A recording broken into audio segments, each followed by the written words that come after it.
Hechos capítulo 15, ¿ya? Vamos a abrir nuestras Biblias para que usted vea que incluso que usted como gentil sea hoy aceptado en la comunión de la iglesia del Señor, usted como gentil, eso, hermanos, es posible gracias a ¿qué? A un debate. Vamos, busca en tu Biblia, Hechos capítulo 15. Hechos capítulo 15. Vamos a poner en orden las cosas, porque algunos cuando no entienden, obviamente, las bases, hablan cualquier cosita, ¿no? A ver, Hechos capítulo 15. Vamos a ver aquí. Dice la palabra de Dios ahí. Verso 1. Entonces algunos que venían de Judea enseñaban a los hermanos, si no os circuncidáis conforme al rito de Moisés, no podéis ser salvos. Ojo que aquí había judíos palestinos que estaban saliendo por el mundo de la dispersión, de la diáspora, y estaban tratando de convencer a creyentes gentiles que se deben de circuncidar y guardar la Torá. O sea, esto es claro, esto es claro. El apóstol Pablo ganaba a los gentiles mediante la fe. Ellos salían y más bien confundían a los creyentes. No, tienes que circuncidarte, tienes que guardar la ley de Moisés. Y dice el verso 2, como Pablo y Bernabé tuviesen una discusión y contienda no pequeña con ellos. Hermanos, cuando la Biblia habla de este término no pequeña, quiere decir que es una contienda grande. Es una discusión muy grande. Y la Biblia dice discusión y contienda no pequeña con ellos.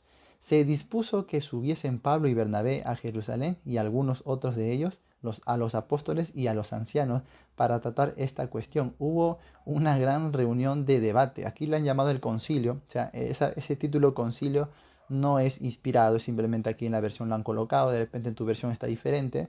Pero la idea es que se hizo una especie de reunión de debate. Esto es lo que se está haciendo aquí. Es como que hoy se ponen en duda varias doctrinas bíblicas y hoy hay apologistas modernos que van a estos centros de debates y yo respeto mucho, yo me edifico mucho cuando veo esto, de cómo ellos sustentan pues con buenos argumentos, por ejemplo, la existencia de Dios, la Trinidad, la justificación por fe, la expiación ilimitada para todo el mundo. O sea, hoy todo eso se sustenta mediante un debate. ¿Por qué? Porque hay, obviamente, como sucedía en estos tiempos, hay hoy día también una proliferación de maestros que enseñan cosas diferentes. Entonces, la Biblia nos va a decir que es bueno presentar una defensa con mansedumbre. Ahora entonces te das cuenta que en los tiempos del apóstol Pablo también se organizó un debate tremendo entre los maestros legalistas que salían de la secta de los fariseos que se habían convertido al Señor. Habían aceptado la doctrina en cierto sentido, pero todavía mantenían aspectos del rigor de la ley, todavía querían obligar a los gentiles a guardar la ley, circuncidarse y todo eso. Entonces se llamó a ellos y también se llamó a Pablo y Bernabé, que estaban predicando el evangelio a gentiles, y se armó, dice ahí, una discusión y contienda no pequeña, un gran debate, hermanos, ¿ya? Verso 3. Ellos pues, habiendo sido encaminados por la iglesia, pasaron por Fenicia y Samaria, contando la conversión de los gentiles y causaban gran gozo a todos los hermanos. Y llegando a Jerusalén fueron recibidos por la iglesia, los apóstoles y los ancianos. ¿Ah? O sea, los apóstoles, los que lideraban el cristianismo en sus inicios, los que echaban el fundamento, los ancianos eran los pastores, ¿sí? Los líderes, y la iglesia en general, los miembros, ¿no? Y dice, y refirieron todas las cosas que Dios había hecho con ellos. Pero algunos de la secta de los fariseos que habían creído se levantaron diciendo, es necesario circuncidarlos y mandarles que guarden la ley de Moisés. Ahí está el debate. Entonces ellos presentaron su tesis, ¿no? Es necesario circuncidarlos, número uno, y luego, número dos, mandarles a guardar la ley de Moisés. Si no, no van a poder ser salvos. Y ahí se dio el tema del debate. Y dice verso 6, y se reunieron los apóstoles y los ancianos para conocer de este asunto. Y después de mucha discusión, verso 7 anota, después de mucha discusión, no fue horas y horas que ellos estuvieron debatiendo, discutiendo. Pedro se levantó y les dijo, varones hermanos, vosotros sabéis cómo ya hace algún tiempo Dios me escogió, que los gentiles oyesen por mi boca la palabra del Evangelio y creyesen. Y ahí el apóstol Pedro comienza en último lugar a dar un sustento irrefutable, un argumento tremendo, basado en su experiencia, basado en señales, porque el judío creía mucho en las señales cuando Dios hablaba. Y entonces, en base a todo lo que él ha vivido, comienza a contarle su experiencia del capítulo 10 en la casa de Cornelio. Después de esto, vamos a ver aquí, luego va a decir aquí, vamos a ver, Verso 13 dice, y cuando ellos callaron, esto callaron quiere decir que obviamente estaban en un debate, un intercambio de palabras, uno hablaba, el otro le respondía, y cuando ellos callaron, porque Jacob decidió hablar, Jacob respondió diciendo, varones hermanos, oídme. Simón ha contado cómo Dios visitó por primera vez a los gentiles para tomar de ellos pueblo para su nombre. Y con esto concuerdan las palabras de los profetas. Ahora se calla Pedro, se calla la multitud, y ahora Jacobo se pone en pie y comienza también a dar un sustento de la experiencia de Pedro y lo que estaban viviendo en ese entonces, pero lo está sustentando ahora bíblicamente. Está sacando las escrituras. Usted que dice que la escritura no es para discutir, entonces, ¿qué es Jacobo? Es un tremendo pecador, ¿no? Vamos a mandarlo a la hoguera, porque sacó las escrituras para un debate. Pero gracias a ese debate usted tiene el conocimiento hoy del Evangelio de la gracia de Dios.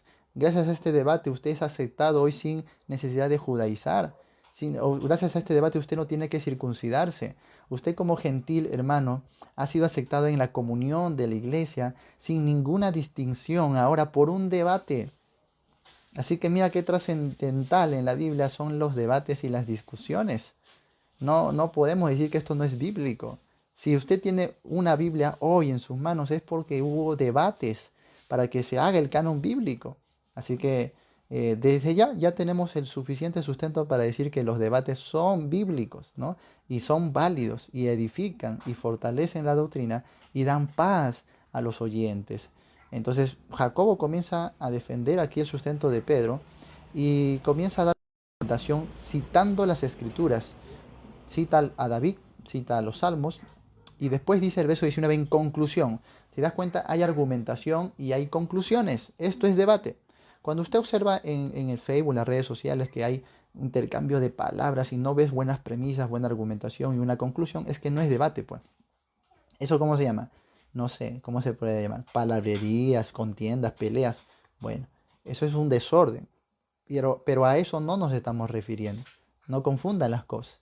No porque otros peleen mal, discutan mal, contiendan mal, metamos a todos a un mismo saco y digamos, no, que los debates son carnales, que no aportan, que no son bíblicos. No hagamos esa generalización. Entonces dice el verso 19, hay una conclusión de parte de Jacobo, por lo cual yo juzgo que no se inquiete a los gentiles que se convierten a Dios, sino que se les escriba que se aparten de las contaminaciones, de los ídolos, de fornicación, de ahogado y de sangre. Y entonces hay un acuerdo, y luego dice que tuvieron acuerdo los ancianos, los apóstoles, la iglesia y el Espíritu Santo, amados hermanos. El Espíritu Santo, 25, dice, nos ha parecido bien habiendo llegado a un acuerdo. ¿eh?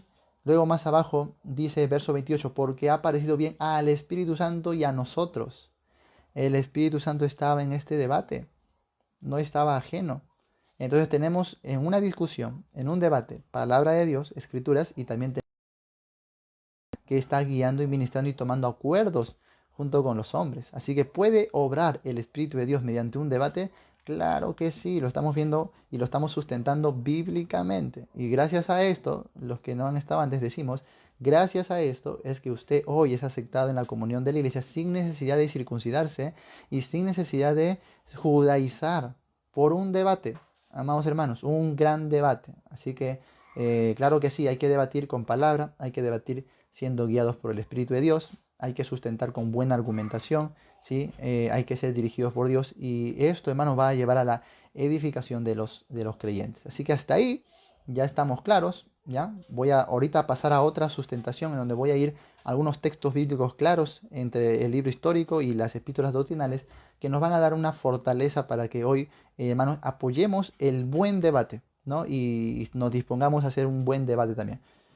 Muy bien, no tenemos preguntas, tenemos comentarios, saludos, gracias hermanos, que Dios me los bendiga. Muy bien, a ver, vamos a la sustentación entonces. Hechos capítulo 6, hermanos, Hechos capítulo 6, verso 9 al 11. Que tenemos aquí a el evangelista y diácono Esteban, ¿ya? Dice el verso 9, entonces se levantaron unos de la sinagoga llamada de los libertos y de los de Cirene, de Alejandría, de Cilicia y de Asia. ¡Wow! Era un manchón. Vinieron en mancha. Los que no saben en mancha, o sea, vinieron en grupo. Vinieron un gran grupo, se prepararon, se alistaron y vinieron contra un solo hombre. y este hombre era Esteban. Entonces dice, vinieron estos disputando, marca la palabra ahí, disputando, que quiere decir obviamente contendiendo, ¿no? Debatiendo, disputando con Esteban. ¿Y qué pasó? Esteban se fue, dijo, no, yo no entro en debates, me voy a mi casa, voy a orar, no, ahí nomás, no hay que, como alguno me dijo ahí, no, la palabra no es para contender y esto. No, dice, verso 10, pero no podían resistir a la sabiduría y al espíritu. Esto es debate, esto es presentar una defensa legítima de la sana doctrina en el Espíritu Santo de Dios con sabiduría de Dios. O sea, la Biblia jamás prohíbe un debate. Lo que la Biblia prohíbe son las discusiones carnales, ¿ya? Las peleas en donde nos van a llevar esto a la carne y a no edificar pues a los oyentes. Pero aquí dice que Esteban, aunque este grupo de gente, y era gente preparada, era de la sinagoga, dice, de los libertos, de los de Sirene, o sea, no eran gente cualquiera. Venían gente preparada supuestamente a callarle la boca a Esteban y dice que no podían resistir a la sabiduría y al espíritu con que él hablaba. Esto es un sano debate y nuevamente lo estamos viendo en el libro histórico, ¿no? Ahora vamos a Hechos 17:17 y tenemos por ejemplo máximo de debate al apóstol Pablo, ¿no? Ábranse las cortinas y va a pasar el apóstol Pablo, campeón en debates, hermanos. Tiene una sustentación, pero tremendo, un hombre preparado, un hombre de Dios. Antes usaba esa sabiduría para lo malo, para perseguir a la iglesia de Dios, pero ahora lo usaba para la defensa de la sana doctrina. Hechos 17:17, hablando, dice, así que discutía en la sinagoga con los judíos y piadosos, y en la plaza cada día con los que concurrían. Ojo, no solo les enseñaba, no les hablaba amorosamente, también discutía. Y cuando la Biblia dice discutía, obviamente es que había un intercambio de palabras, un intercambio de información, y no solamente dice en la sinagoga con los judíos piadosos, sino también dice en la plaza cada día con los que concurrían. O sea, Pablo debatía públicamente, amados hermanos. Y por eso es que usted tiene hoy la doctrina en sus manos, pues, porque hubieron hombres guerreros, hombres públicos, y a defender la verdad. O sea, en este sentido uno tiene que ser valiente, pues, ¿no? Es fácil predicar y ponerte bravo, espiritualmente hablando, en un grupo cerrado donde todos te aceptan, ¿no? Sal al público, sal al mundo, donde estás presto a los ataques, a las burlas, a la oposición. Bueno, esto es de valientes. Y esto es lo que hacía Pablo, nada más se ponía en el centro, en el círculo ahí de la ciudad pagana, donde le podía llover piedras, donde se levantaban filósofos griegos, maestros de la sinagoga, y contendían con él y él no temía, hermanos, de responderles. Él discutía con él en las sinagogas y dice en las plazas. Hechos 18, otro. Hechos 18, verso 4. Tome nota, por favor, hermanos, tome nota que después no me estén preguntando, ¿dónde dijo? Ya. Hechos 18, 4. Y discutía en las sinagogas todos los días de reposo y persuadía, subraya esto, persuadía a judíos y a griegos. Esta palabra, otra vez, discutía, que básicamente no solamente enseñaba, sino que intercambiaba información, les escuchaba, les respondía, les debatía, ya, les refutaba también. Y luego dice persuadía. Obviamente, no puedes persuadir sin hermanos, responder sus preguntas, ¿no? Sin responderles a sus ataques. Entonces, ¿cómo los persuadía? ¿Qué significa persuadir? Convencerles, pues. Les convencía. ¿Y cómo les va a convencer? ¿Solo orando? No, les convencía abriendo su boca, discutiendo, intercambiando información, respondiendo sus cuestiones, ¿ya? Contrarrespondiendo a sus refutaciones. Entonces discutía en las sinagogas, dice, todos los días de reposo. O sea, esto no es algo ocasional que hacía el apóstol, sino era algo programado. Pablo decía, bueno, ya se acabó la hora, nos vemos el próximo sábado a la misma hora, pongan el mismo canal, enciendan su Facebook, su YouTube, vamos a tener nuestro debate. Y él discutía, hermanos, y gracias a estas discusiones muchos judíos de las sinagogas creyeron en el Señor. Y también muchos filósofos griegos aceptaron que Cristo era el Mesías. Y así se fue edificando la iglesia por medio de debates. ¿Ya? Hechos 19, ahí mismo, Hechos 18, 19. Hechos 18, 19. Y llegó a Éfeso, se fue a otro lugar, y los dejó allí. Y entrando en la sinagoga, discutía con los judíos. Discutía con los judíos. Esto es debate, amados hermanos. ¿Ya? Esto es debate. Hechos 19. Ahora, Date cuenta que discutía en las sinagogas de los judíos mismos. O sea, Pablo no decía, aquí en el templo de la iglesia, ven si quieres. No, él salía a las sinagogas donde estaban ellos, donde ahí lo iban a agarrar del cuello. ¿Ya? Algunos juzgan, algunos pastores que están saliendo a los círculos católicos, por ejemplo, a presentar defensa de la fe. No, que no debe ir ahí, que cómo va a entrar a un lugar pagano. Por si acaso, Pablo discutía en las sinagogas que no eran iglesias y también discutía en el Partenón griego, que eran lugares donde los filósofos paganos, donde tenían sus dioses ahí discutían acerca de la vida, de la filosofía, pensamientos y ciencia y todo. Ahí iba el apóstol Pablo, amados hermanos, por si acaso, él no se encerraba en un templo a esperar que ahí nomás iba a enseñar, a discutir, salía a debatir al mismo centro religioso de los que se oponían. ¿Mm? Hechos 19:9. Hechos 19:9, vamos a tener algo tremendo aquí. Dice, pero endureciéndose algunos y no creyendo, estamos en un clima de gente que no le cree, que le pelea, que le discute. Entonces, endureciéndose algunos y no creyendo, maldiciendo el camino delante de la multitud. El camino hace referencia al cristianismo, pues. En este tiempo, el camino se le conocía para ellos, es como una secta, ¿no? El camino era como los cristianos, el cristianismo.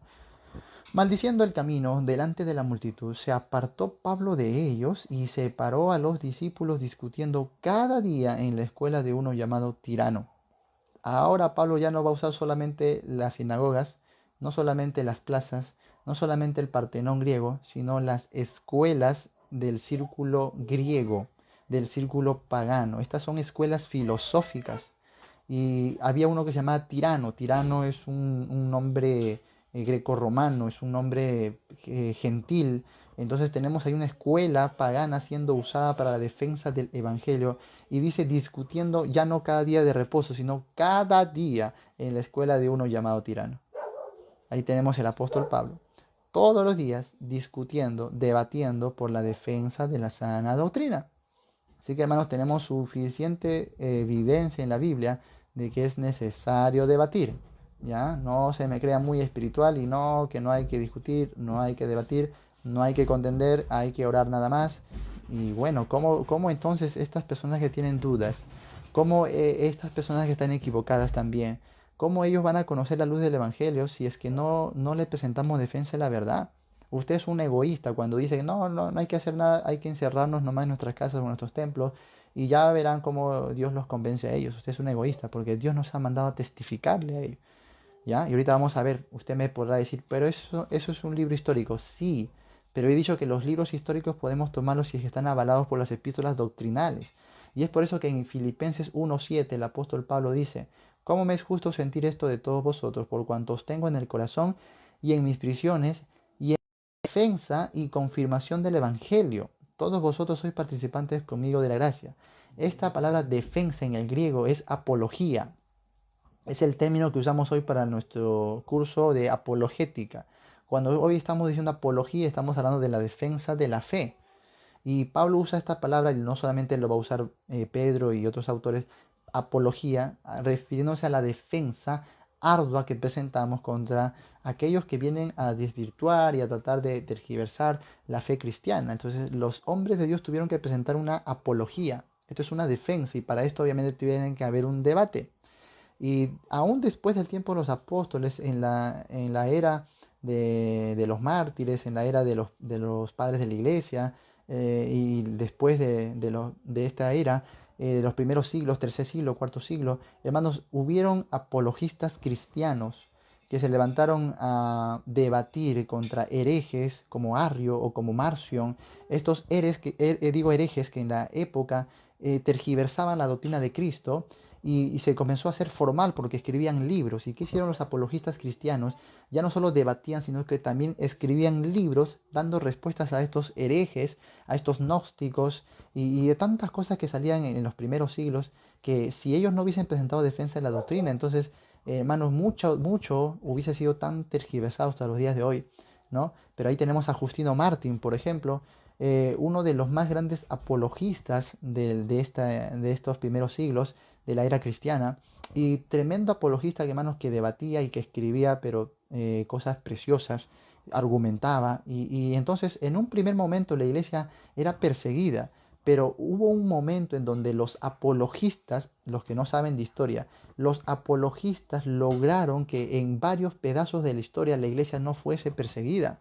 ¿Por qué? Porque la iglesia, para ser perseguida, se enfrentaba a blasfemias y a falsas acusaciones que supuestamente ella creía, enseñaba o practicaba. Entonces se levantaban los apologistas y decían, no, mira lo que creemos nosotros, y respondían a las acusaciones, y entonces esto impedía que la iglesia durante algunos periodos de tiempo sea perseguida. Así que, hermanos, tenemos ahí que el debate es sumamente importantísimo, no solo para defender, aún para prevalecer en el tiempo, ¿no? Para sustentar la doctrina, para que los santos mismos sean resguardados. O sea, no siempre vamos a tener que aceptar todo mansitos, tiene que pararnos valientes y defender y decir, esto creemos nosotros, ¿ya? Y esto va a servir de mucho para el avance del Evangelio. Primera de Corintios 9:3, Primera de Corintios 9:3, mira lo que Pablo va a decir aquí. Contra los que me acusan, esta es mi defensa.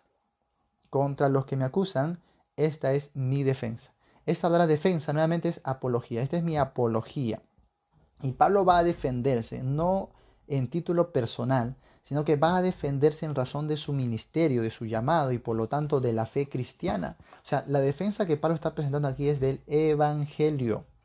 Cuando cuestionaban el apostolado de Pablo, cuestionaban obviamente toda la doctrina que se fundamentaba en la revelación que él recibía. Así que por esto era necesario que Pablo defienda su ministerio, no lo tome fuera de contexto hoy para defender su pastorado y cosas así, o su oficio, su cargo. No, Pablo defendía su ministerio porque de eso dependía la doctrina cristiana. Así que de repente algunos no hemos leído Gálatas, vamos a Gálatas, por favor, ¿ya? Libro de Gálatas, vamos al capítulo 2. ¿Y qué dirían? Porque algunos dicen, no, ya hay que debatir con los falsos, con las sectas, pero no entre cristianos. No entre cristianos. ¿Y qué diría entonces usted de nuestro amado hermano, el apóstol Pablo y el apóstol Pedro, que se agarraron de las greñas delante de toda la congregación? Hubo un debate, no por motivos personales, sino por la defensa. La defensa. Ya vamos a ver aquí. Gálatas capítulo 2. Vamos a ver aquí. Ya está. Bueno, no leemos todo por causa del tiempo, pero tú tienes que leerlo todo para que entiendas mucho mejor. Verso 11. ¿Ya? Verso 11. Dice, pero cuando Pedro vino a Antioquía, le resistí cara a cara, porque era de condenar. Le resistí cara a cara. Esto, hermano, de resistirle cara a cara es lo que hoy conocemos como que le di un plantón, ¿no? Le dije, para tu coche, ¿ya? O sea, como que le dio un stop, pues, un alto, para, un ratito. O sea, le plantó al apóstol Pedro, nada más que al líder máximo de los apóstoles, delante de toda la congregación, hermanos, cara a cara, ¿ya? Se le plantó en delante y dice la razón. ¿Por qué? Porque su actitud era de condenar. ¿Y cuál era esa actitud? Verso 2. Dice, pues antes que viniésemos o viniesen algunos de parte de Jacobo, o sea, Jacobo es uno de los líderes principales de la iglesia de Judea, de Jerusalén, dice, Pedro comía con los gentiles. O sea que cuando nadie le veía, Pedro no tenía ningún problema de comer con los gentiles. Acuérdate que Pablo desarrollaba su ministerio entre los gentiles. Antioquía era de gentiles. Y entonces, cuando lo visitaba Pedro, ojo que Pedro y Pablo se visitaban, sí tenían relación y comunión, lo estamos viendo. Y cuando venía Pedro a Antioquía y no había nadie más de los de la circuncisión, solamente estaba Pablo, Pablo no tenía ningún problema. Entonces Pedro comía con los gentiles, se sentaba con ellos y todo normal. Pero dice, pero después que vinieron, se retraía y se apartaba porque tenía miedo de los de la circuncisión. Entonces cuando Pedro veía que estaba solo Pablo, Bernabé y los gentiles, no había problema, comía con los gentiles. Pero cuando venía Jacobo, cuando venían los de la iglesia de Jerusalén a observarles, de repente venían a traerles noticias y por muchas cosas, Pedro ya no comía con los gentiles. Ellos, los de Jerusalén, hacían un grupo aparte. O sea que Pablo va a contradecir, o mejor dicho, va a refutar su actitud, pero porque esa actitud está poniendo en tela de juicio la misma doctrina, ya que ya se había determinado en Hechos 15, lo que vimos hace rato por debate, que los gentiles no deben ser obligados a judaizar y que podríamos tener libre comunión con ellos. ¿Por qué? Porque ya son uno, son herederos por la fe en Cristo. Y esto es lo que Pablo va a sustentar en la epístola de Gálatas, precisamente, que los gentiles no deben ser obligados a judaizar. Y por eso que él va a contar un pasaje donde al mismo apóstol Pedro le va a refutar, porque el apóstol Pedro cambiaba, era voluble, no había madurado en el tiempo. Entonces, cuando estaba Pablo, comía con los gentiles, cuando venía Jacobo, los de la circuncisión, se iba con los judíos de Jerusalén. Y había dos tipos de comunión, habían dos mesas, había una división. ¿Ve? Y dice verso 13. Y en su simulación participaban también los otros judíos, o sea, los judíos que acompañaban a Pablo cuando veían que Pedro el apóstol hacía esto, también se iban con el apóstol, pues. De tal manera que aún Bernabé, aún Bernabé fue también arrastrado por la hipocresía de pobrecito Pablo, ¿no? Pablo se quedaba solo, porque aún Bernabé, que era su compañero, ojo, que Bernabé fue el hombre de Dios que viajó hasta Tarso después de 8 años de que el apóstol Pablo estuvo ahí exiliado por los apóstoles de Judea, 8 años sin hacer ministerio ni nada. Fue Bernabé quien lo va, lo restaura, lo llama y lo lleva a Antioquía, porque Bernabé era el pastor en Antioquía. Y Bernabé lo lleva a Saulo a Antioquía, donde ya Saulo por un año va a ser maestro en Antioquía. Y ahí es donde vinieron los judíos, Pedro y todo esto. Y aún Bernabé, que había sido el que levantó el ministerio de la palabra, también fue arrastrado por esta hipocresía, se va con los judíos y dejan solo a Pablo con los gentiles. Así que es una práctica desordenada, sí, pero Pablo no va a corregir simplemente la práctica, sino que él va a decir que esto tiene que ver con la doctrina, la defensa de la fe, verso 14. Pero cuando vi que no andaban rectamente, conforme a la verdad del Evangelio, este es el problema.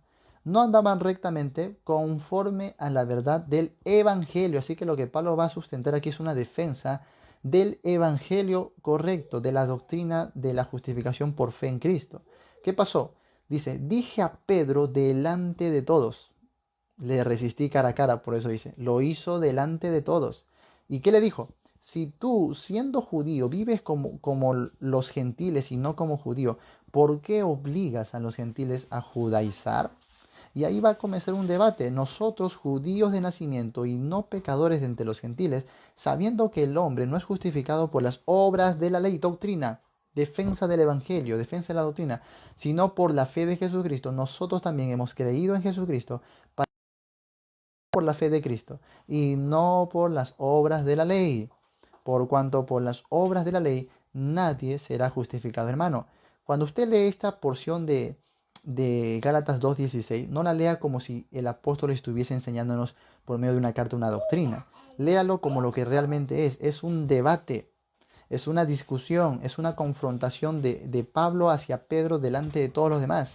Y le está diciendo en su cara, nosotros hemos creído esta doctrina por la fe en Jesucristo, ¿por qué te comportas de esta manera? ¿No? Así que, hermanos, estamos teniendo aquí otro debate registrado en las Escrituras y es una defensa de la sana doctrina. Cuando Pablo dice, con Cristo estoy juntamente crucificado, ya no vivo yo, lo está diciendo a Pedro, le está refutando en su cara, le está corrigiendo su mala actitud conforme al Evangelio de la sana doctrina. Así que ahí tenemos una discusión, no solo entre dos creyentes, sino entre dos líderes tremendos de la primera iglesia, de entre apóstoles, delante de todos los demás. ¿Qué es esto, hermanos? Es un debate. Esto es un debate. Si tienen preguntas, no hay problema. Andrés Puga dice, Luis Toro y Rafael Díaz hacen eso, pero humillan especialmente cuando escrituras. Lo que Luis Toro hace y Rafael Díaz y gran parte de estos apologistas católicos, en realidad no podríamos llamarle apologistas porque no hacen apología, no hacen argumentación y no hacen debate. Por eso que en el primer momento yo dije hay que diferenciar entre lo que es un debate y entre lo que es una pelea callejera. Hay que hacer una gran diferencia entre esas cosas. Cuando nosotros hablamos del debate, hablamos conforme a la Biblia, que es una sustentación armoniosa, ordenada, en el espíritu, con sabiduría, con buenas premisas y buenas conclusiones. Y esto se hace en un clima alturado de respeto, ¿sí? De intercambio sano de opiniones. Entonces, esto es un debate correcto. Lo que Luis Toro hace no es un debate. Él usa de artimañas, ¿sí? Emocionales, sociales, para tratar de decir al final que él ha prevalecido. ¿Y qué es lo que hace? Básicamente, número uno, no hay moderadores en su debate. Él es juez y parte. Por más que él dice, yo pongo árbitros, los árbitros ahí no hacen labor de árbitros, simplemente le están controlando el tiempo y quien controla todo el supuesto debate es él mismo. Así que ahí no tenemos moderadores. Los moderadores tendrían que ser imparciales y neutrales en este caso, pero no vemos eso, así que no hay un debate ahí ordenado. Luego, él propone el orden. El orden siempre tiene que ser, primero tú te voy a dar media hora en la que háblame todo lo que quieras. O sea, a él no le importa si en ese tiempo tú le sustentas, le abres Biblia, prácticamente lo humillas con el texto bíblico porque tiras abajo todo su... No le importa porque ya tiene su treta bien marcada. Terminaste de hablar, ahora te callas. Y me toca hablar a mí. Y cuando él habla, no responde nada de lo que el otro ha sustentado. No le argumenta, no le contraargumenta y no le da tiempo tampoco a una nueva réplica ni nada. Simplemente dice, ahora vas a ver que lo que yo digo sí es bíblico. Saca un texto totalmente tergiversado, fuera de contexto, se basa en una palabrita del texto y dice, acá dice. Ya ven, ya bueno, de ahí todo lo demás es espectáculo, es show, ¿no? La gente que lo aplaude y todo, y bueno, al final ganamos el debate, ya ven, nadie me puede refutar en mi cara. Eso no es debate, pues, hermano, ¿no? Por eso que alguien me dijo una vez, ¿tú debatirías con Luis Toro? Y yo no. ¿Por qué? Porque no sabe debatir, pues, porque no está presto a debatir. A él le han hecho buenos apologistas de diferentes ramas, le han hecho propuestas de debatir en un centro neutral, con moderadores, con reglas, o sea, como debe ser un debate, ¿no? Con tiempos, con contrarrespuestas, preguntas, y él no acepta. Obviamente, ¿por qué no acepta? Porque sabe muy bien que no va a prevalecer. La única manera en que él podría prevalecer es haciendo este tipo de argucias, ¿no? Con su público, él teniendo el control de todo. Entonces, si tú te quedas con la primera parte de su supuesto debate donde a él pastores, maestros, incluso jóvenes cristianos le han demostrado bíblicamente, tú te quedas hasta ahí, está perfectamente todo. Todo está muy bien, o sea, cuando tú examinas ya todo el video te das cuenta que él perdió, porque lo único que hizo es sacar una artimaña para evadir en realidad el debate y nunca presentó defensa, nunca respondió a los argumentos, entonces no podríamos decir que eso es un debate. Por eso, hermano, hay que hacer una diferencia. Cuando dices, pastor, que para que debatas con tal o tal persona, yo no lo acepto, porque no saben debatir, ¿no? Y también veo también su profundidad, porque analizo si tiene algunos videos, a ver cómo ha rebatido, y veo que es tan básico, no tiene conocimiento, entonces es difícil. Tú vas a dar con un tipo de personas que no tienen conocimiento suficiente, entonces bien distinto, es bien difícil, ¿no? Para los tiempos de hoy, en las redes sociales, o sea, es bien difícil, hermano, bien, no digo que es imposible, pero es bien difícil que encontremos un buen debate. Por esa razón es que nosotros hemos decidido no hacerlo, pero no porque no sea bíblico. O sea, lo que te estoy sustentando ahora es que sí es bíblico el debate y sí es necesario.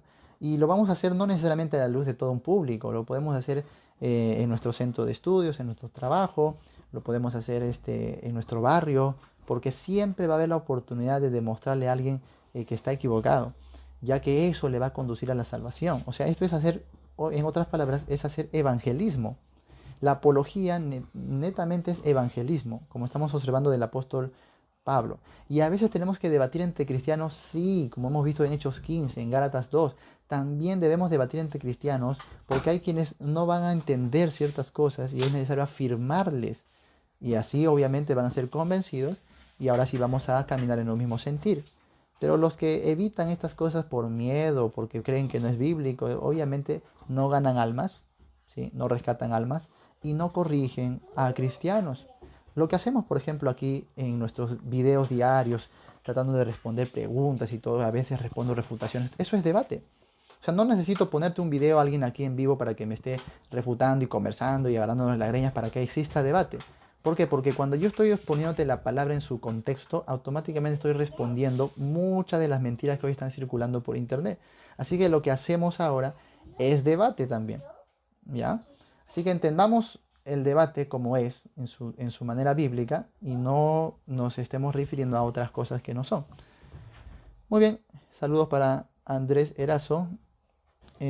Carlos Ramos dice, buenas noches, varón, ¿podrías repetir los pasajes anteriores a Hechos 19:9? Muy bien. O- ahorita, hermano, ahorita lo repito, ¿ya? Andrés Puga, muchas gracias, pastor. Andrés Erazo desde Colombia, saludos. Ligia Margot también. A Perea, HR Perea, muy bien. Y dice, ¿qué piensas tu hermano sobre lo que pasa en el mundo? En otro video, en el próximo video lo responde, hermano. Ya estamos en el tema del debate, ¿ya? ¿Cómo quiero seguirlo, pastor? Pero no tengo mucho dinero para cargar mi internet. Muy bien. María Mercedes, Dios le bendiga, pastor. Buenas tardes, pastor. Gloria Galindo.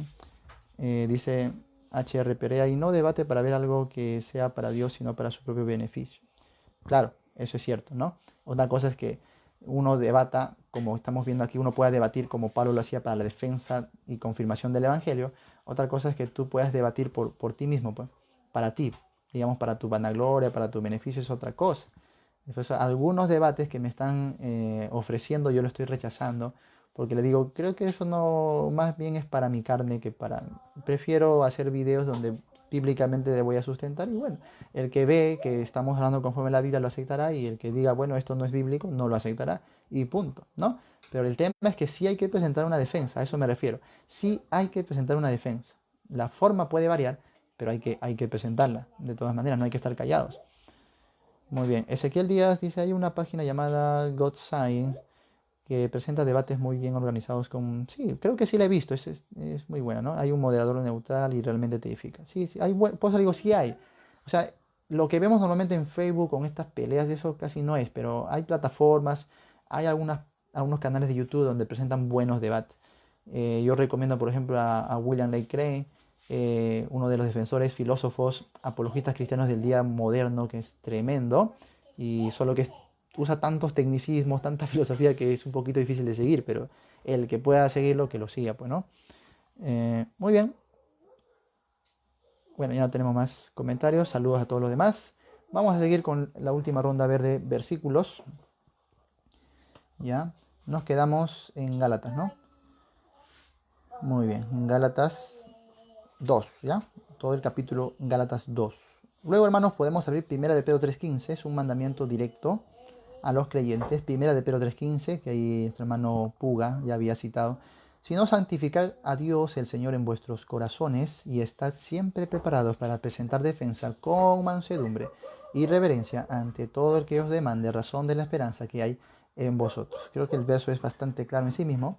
Y aquí Pedro, cuando usa la palabra defensa con mansedumbre, otra vez esa palabra es la misma que usó Pablo, apología, para presentar apología con mansedumbre.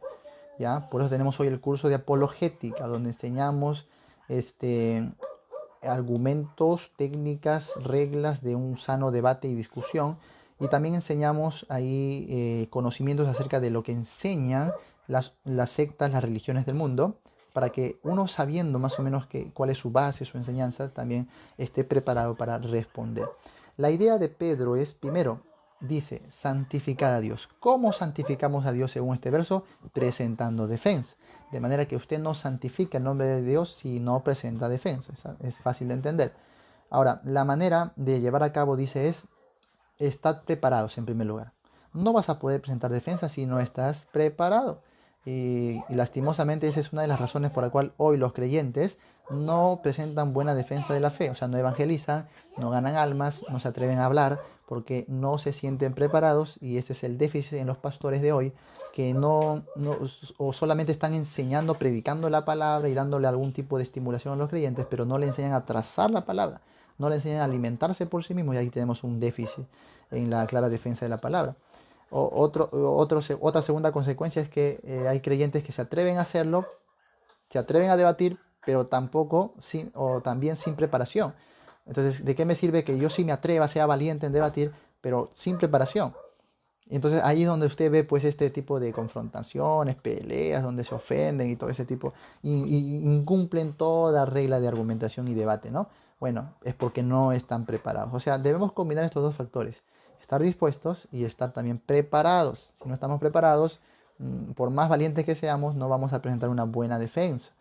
Pero también dice con mansedumbre, que quiere decir con control propio. Si tú vas a debatir para estar agarrándote las greñas, insultando y todo eso, mejor no debatas, vas a dar mal testimonio. ¿Ya? Todos ellos valientes que están en Facebook y en YouTube, que se creen muy buenos predicadores o muy buenos apologistas porque están ofendiendo y hablando y gritoneando, mejor hermanos apaguen sus canales porque están dando mal testimonio, ¿ya? Y el Señor no nos manda a hacer eso. Estamos hablando de un debate correcto, de un debate que edifica, un debate que donde abramos las escrituras y el pueblo de Dios por el Espíritu Santo pueda corroborar y decir si esto sí es palabra de Dios.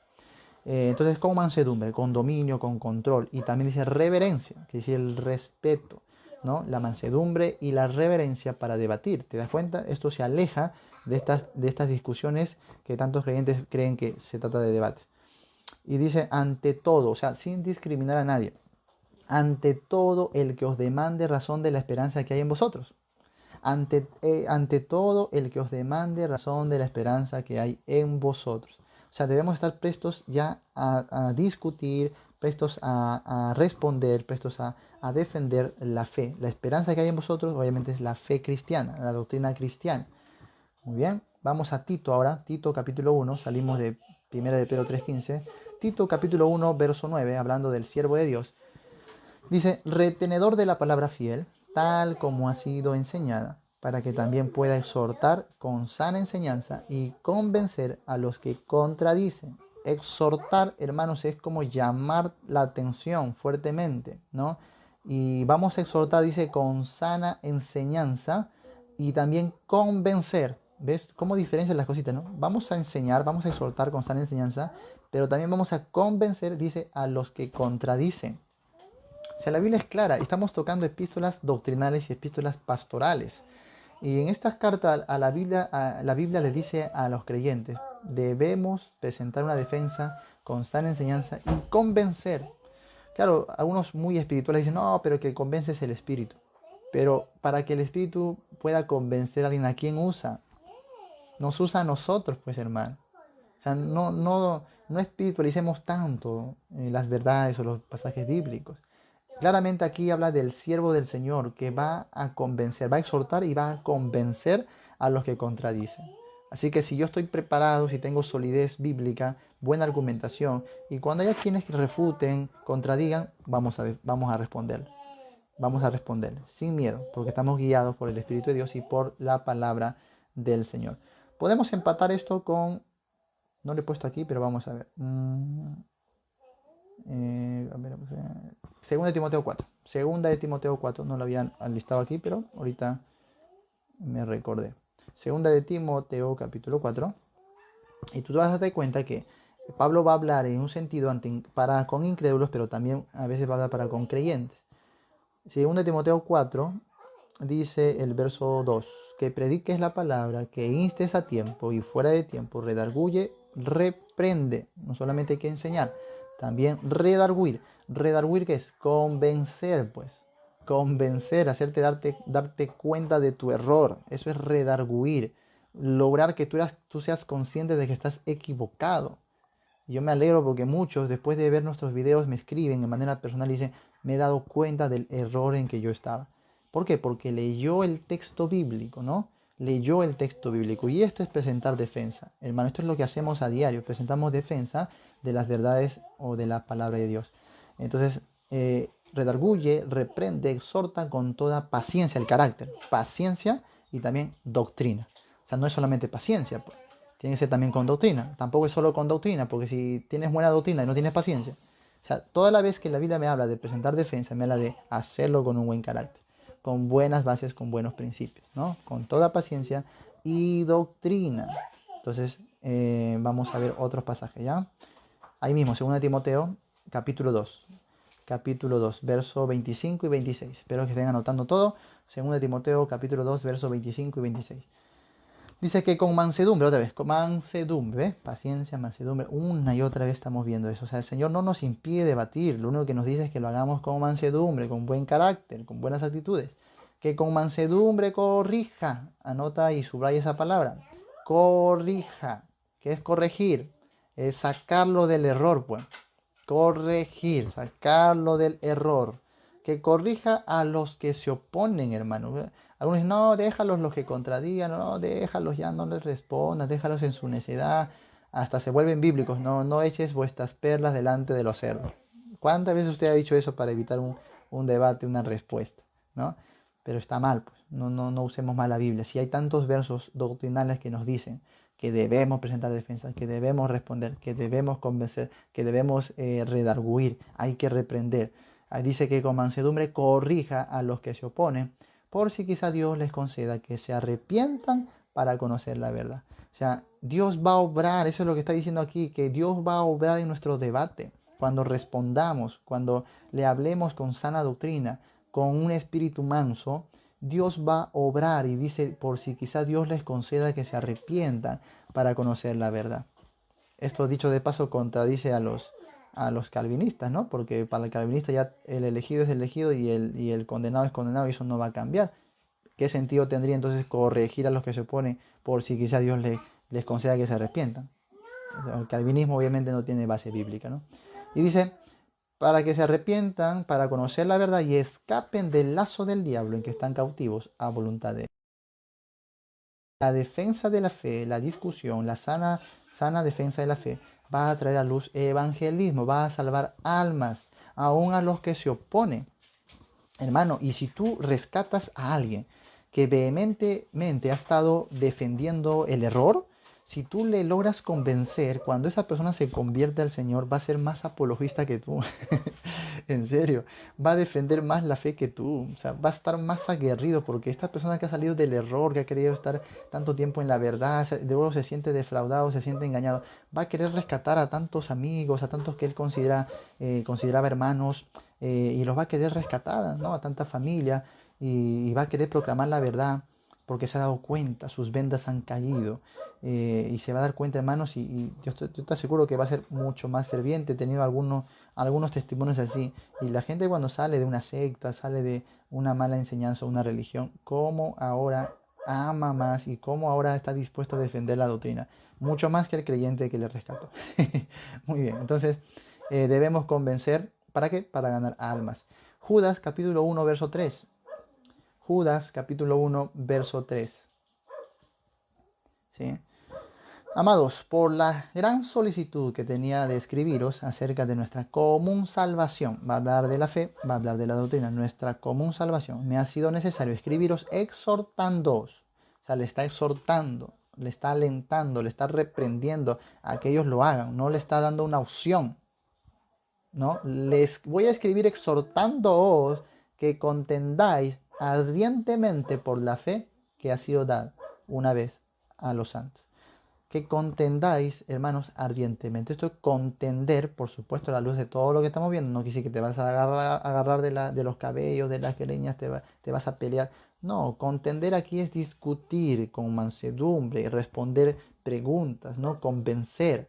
Debemos contender ardientemente, esto es apasionadamente, no a la ligera, ¿no? No mecánicamente, no fríamente, ardientemente, como un horno incandescente.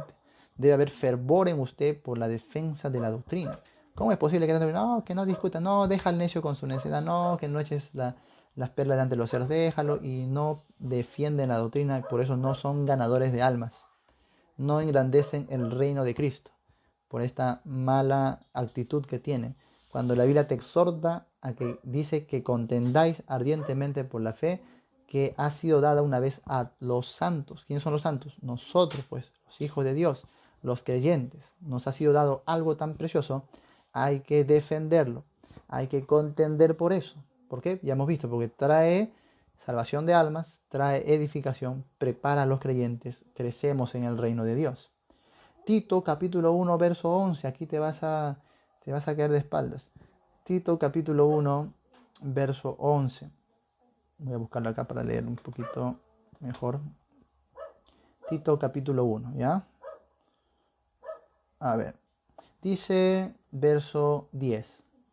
Porque hay aún muchos contumaces, habladores de vanidades y engañadores, mayormente los de la circuncisión. No tenemos que adivinar, sabemos a quién se refiere el apóstol Pablo.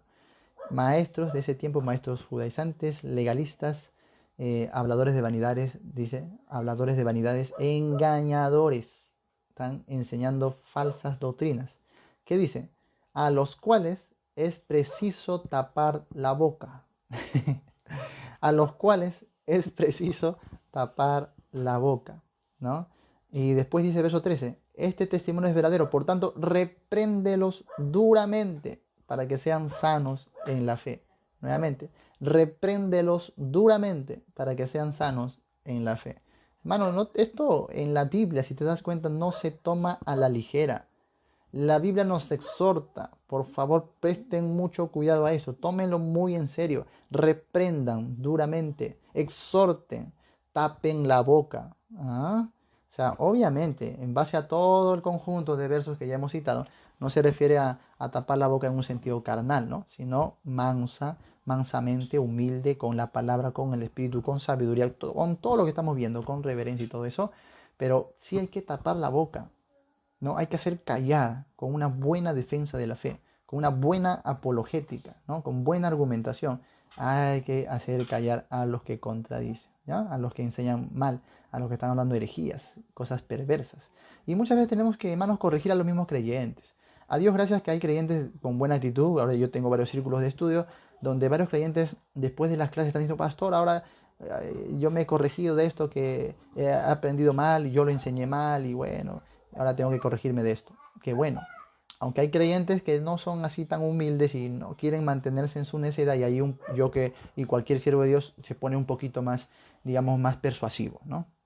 Más persuasivo. Pero al final la idea es convencer, es corregir. Entonces, ya en base a todo lo que hemos visto, necesitamos, hermanos, presentar defensa a los incrédulos para ganarlos para Cristo y también a los creyentes para edificarlos. Así que hay base, muchísima base para el debate bíblico. No me diga usted ahora, no, que debatir no es bíblico. A ver, nuestro hermano nos pedía que repita los versos antes de Hechos 19:9, ¿no? Muy bien, es lo siguiente, ¿ya? Hechos 6, 9 al 11. Hechos 6, 9 al 11 con Esteban. Luego Hechos 17, 17. Pablo, Hechos 17, 17. Luego Hechos 18, 4. Repito, Hechos 6, 9 al 11. Hechos 17, 17. Hechos 18, 4. Hechos 18, 19. Hechos 18, 19. Y Hechos 19, 9. ¿Ya? Ahí creo que se quedó nuestro hermano. Muy bien. Bueno, eso ha sido todo por hoy. Después ya volveremos con la siguiente clase del contexto, no se preocupen. Pero por ahora solamente quería dejar esto en cuanto al tema del debate, ¿ya? Muy bien. A ver, dice Alonso Moncada, saludos desde Monterrey. Aligia Margot, ¿cuál es el tema, pastor? El tema es la defensa de la fe. Si es bíblico el debatir, ¿ya? Isa Vale dice, debate es intercambiar ideas para llegar a un mismo pensar o sentir. Amén, es lo que hemos dicho. También, a ver, vamos a ver. Hay cómo recibir a los testigos de Jehová, ya que Juan dijo que no reciba a cualquiera que traiga un evangelio diferente. Muy bien. Siempre ese verso lo usan contra los testigos de Jehová. ¿Por qué? ¿Por qué será? Porque los testigos de Jehová vienen a tocarnos a las puertas de nuestras casas. No, mi hermano, ese verso no está hablando de recibir a alguien en tu casa. Ese verso está hablando de la iglesia. O sea que no vamos a recibir a alguien en la iglesia para enseñar a la congregación, ¿ya? Porque obviamente si está enseñando falsa doctrina no debemos permitirlo, pero ya estamos viendo a la luz de todo que no debemos cerrar la ocasión de presentar defensa a alguien para ganarlo. Los testigos de Jehová son como cualquier persona del mundo que necesitan salvación, necesitan conocer el camino del Señor, y si usted le cierra la puerta, usted le tira agua caliente, usted le echa a los perros, obviamente está cerrando las puertas también del reino de los cielos, pues, hermano. Usted tiene que abrirles y mansamente conversar con ellos y guiarles a Cristo. Usted tiene que orar por ellos, tiene que tener compasión por ellos como cualquier persona del mundo. Por favor, yo oro siempre cuando pasan por aquí, que vengan a mi puerta, por favor, Señor, que vengan a mi puerta, dame sabiduría.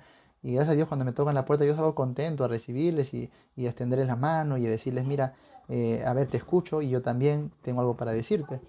Es una ocasión preciosa, hermanos, para presentar no solo defensa, sino para evangelizar, para ganar almas. Entonces muchos testigos de Jehová por eso han venido a la fe.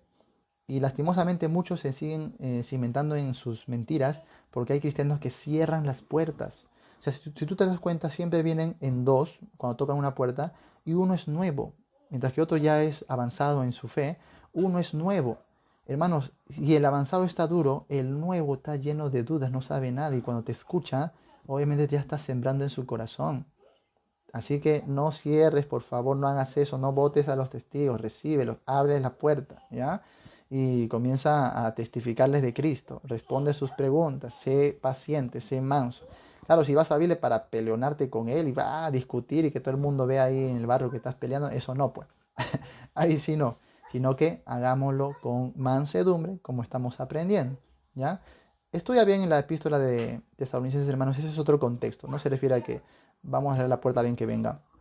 Tener cuidado, ¿no? Tener cuidado. Por eso digo, la clave de todo es estar preparados. Si uno no está preparado, obviamente no va a querer recibir a nadie, ¿no? Muy bien, la idea es que no seas discipulado por ellos, lo que dice ese contexto, pero sí hay que presentar defensa.